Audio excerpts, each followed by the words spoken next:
Okay, so we've been looking at our topic of rights and responsibilities, which, as I've said, is basically human rights and the law. We've studied mostly human rights so far. We're going to have a look at how that kind of becomes the law, and then we'll move on to the law from here on in. Okay, so we're going to look at what are laws and why we need them.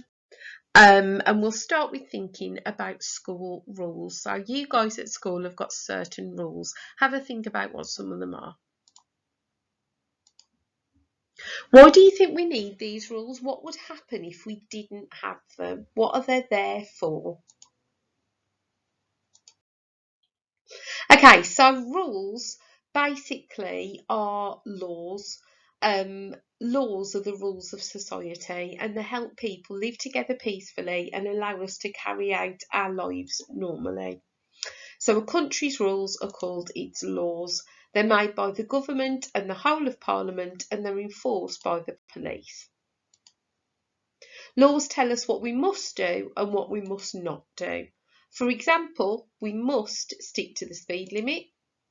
We must not steal. So what are the fundamental principles of the laws? And what does that word fundamental even mean? Fundamental basically means the basis of, what are the kind of core of laws. And what they're there for then is to ensure rights and freedoms. Our human rights, the Human Rights Act, is written into our laws in the UK. All of the laws uphold our human rights. They give us the freedoms that we are allowed to have. Our laws and our legal system is based on the presumption of innocence. You are presumed innocent until you are found guilty in a court of law. So you cannot be treated like you were guilty of a crime until a court of law has found you guilty. It's also about equality before the law. It shouldn't matter if you're the Queen, the Prime Minister, or some rich business owner. You should be treated the same as a homeless person when it gets to the court of law. Okay, in those 30 human rights under the UDHR, the Universal Declaration of Human Rights, several of them are to do with the law. Go back to your notes on the UDHR and find the ones which relate to the law. I'm going to give you a couple of minutes, press pause and have a go. And to follow that up, there's a GCSE question. Any two legal rights of the UK citizens? Press pause and have a go. And you could have had any of those. So those are our human rights that relate to the law. Fair trial means that you are given a fair chance in front of a court of law. And remember, our courts are open to the public so that we can see that nothing dodgy is going on. You can't be arrested for no reason. You are innocent until proven guilty. You can have a trial by jury, so it's everyday people deciding your fate, and access to legal representation by way of solicitors and barristers. Okay, so what we're going to look at then is something that kind of form the principle to our human rights and the law, and it's something called the Magna Carta. Some of you will know what this is already. I'll put the link to the YouTube clip in the comments. And basically, the Magna Carta was an agreement that was given by the nobleman to King John in 1215. King John was basically a really rubbish king. He didn't look after the people very well. He lost a load of land in battles that his father had won. He lost the crown jewels in the sea, which wasn't very clever. He kind of treated people very poorly, changed the laws when he wanted to, changed the rules when he wanted to. And basically the people had had enough. They thought he shouldn't rule by himself, that he needed the people, the everyday people, to have more of a say. So the noblemen come up with a big list. That's all Magna Carta means, a big list of demands that they wanted him to agree to, which basically included the fact that he couldn't change the law as and when he wanted to, and that the people had to have a bit of power. Have a think about how we can link that to human rights. So 1215, it's a list of demands to King John. Said he's got to listen to the people. So the noblemen, which are just kind of like the rich people closest up to the king, didn't really give any rights to women or any rights to the poorer people, but it did give kind of the high up people a say in what was going on. And he can't make up laws or imprison people unfairly.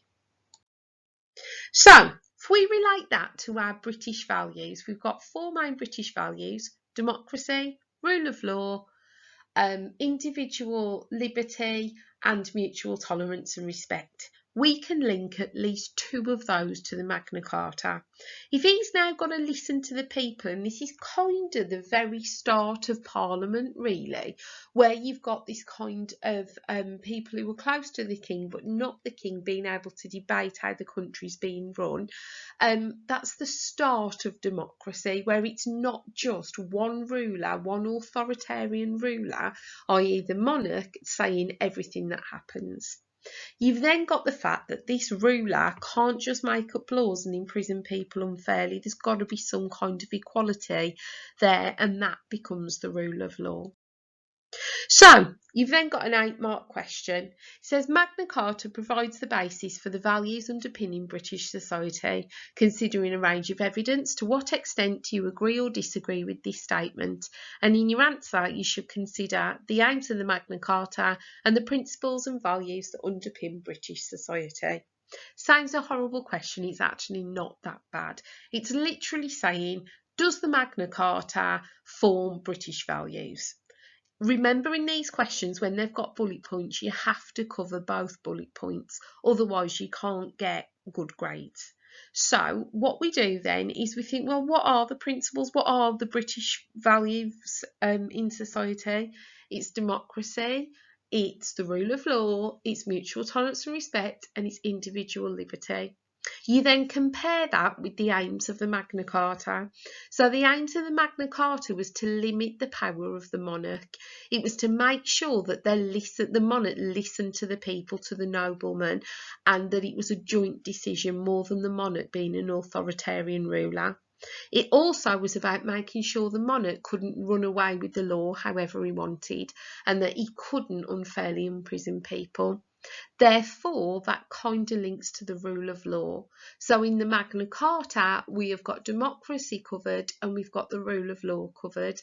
It doesn't particularly say anything about mutual tolerance and respect. There weren't particularly many different religions in the country at the moment, so at that time, so that one's not covered. And individual liberty, no, not really. So I might argue, going through all the stuff I've just explained, that to a certain degree it does provide the basis for underpinning British society. It provides the basis for half of the British values, but not the other half. Okay, so there's a writing frame on the board. You can use that if you want to, you don't have to, and it discusses which British values it deals with and which British values it doesn't. Press pause and have a go at answering the question.